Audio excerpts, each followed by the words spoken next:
Welcome back to News 19. It's no secret former Gamecock Asia Wilson has been tearing things up in Las Vegas this season, and she added on to her historic rookie season earlier today. Wilson played in her first WNBA All-Star game after leading all rookies in scoring so far this season. As a member of Team Del Don, the former Gamecock great held her own against the WNBA's best. She scored 18 points and snagged 5 rebounds. Her 18 points were the second most on the team, but unfortunately for Wilson, her team fell to Team Parker 119 to 112.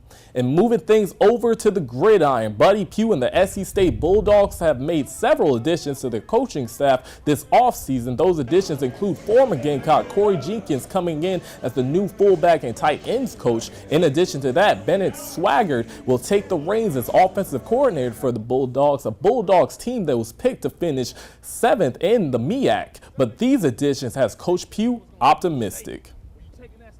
You know, that's what we like to think, and you know, that's what we're working toward.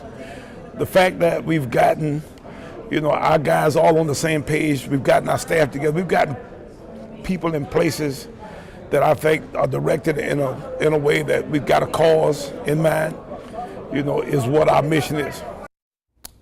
And keeping things on the field, preseason drills are underway for the Drea Blue Devils. This is a program that has not won a playoff game since 1994. Take this into perspective. That was when Corey Jenkins was a junior. The team took steps in the right direction last season when they finished 7-5. And head coach Trey Sullivan feels his team is battle-tested and is looking forward to them playing up to their full potential and ending that playoff losing streak. I got a lot of guys with playing time and lots of experience. We got 16, 17 starters that are coming back and 22 seniors. So those are guys that have been in the program for 4 years and had a really good chance to understand what we're expecting out of them and weight room. So a lot of excitement around here. It's time for us to take another step. You know, did that last year with the region, but we need to get in the playoffs and make a run now. Last season, the Blue Devils shared the region title with Lower Richland and the Chapin Eagles. And speaking of Chapin football, if you attend any Chapin football practice or any Chapin baseball practice, one constant is always there: Sonny Shaley.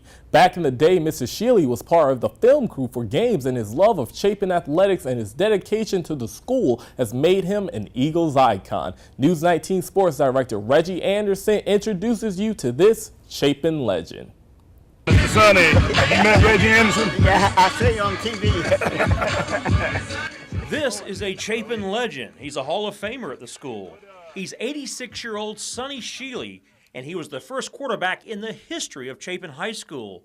In 1949 and 1950, he wore number 61 for the Eagles.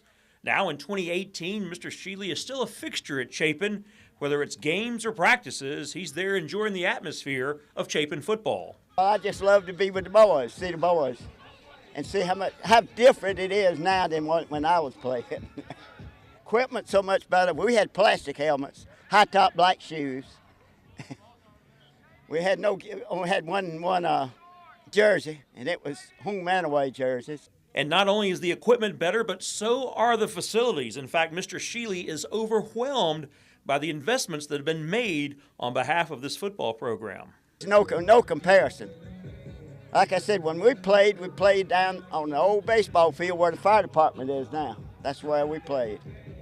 And we played most of our games on a Saturday afternoon because there wasn't no lights on it then. But they did make some makeshift lights for practice because obligations at home meant football practice had to be in the evening. Most of our boys was on the farm, worked on the farm when we was growing up. So we had to practice at night. He's a constant presence at virtually every Chapin football and baseball practice, and he has some advice for today's athletes. Take advantage of what he's offering them here. Great day. That'll do it for sports. More News 19 after the break.